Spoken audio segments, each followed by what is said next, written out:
Seveda težava pa pol nastane, če smo majhni otroci, ki matere jasno ne moremo zapustiti, zaradi tega, ker smo od nje v popolnosti odvisni.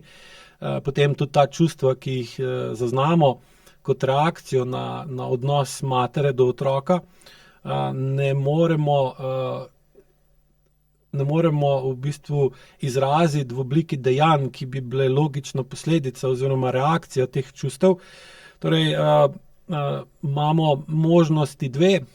Ena je, da s temi čustvi vplivamo na mamo, da spozna, kaj počne, da se zave svojega odnosa do nas in ta odnos spremeni.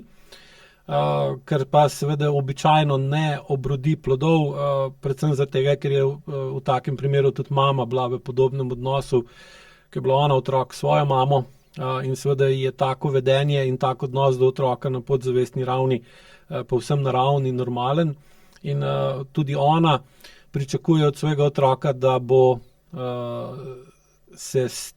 se bo na tako vedenje navadil, kar pomeni, da otrok ne more z svojimi čustvi vplivati na mamo, da spremeni svoj odnos do otroka.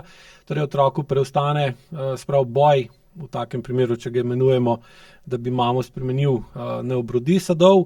Beg ni možen zaradi tega, ker je od mame odvisen.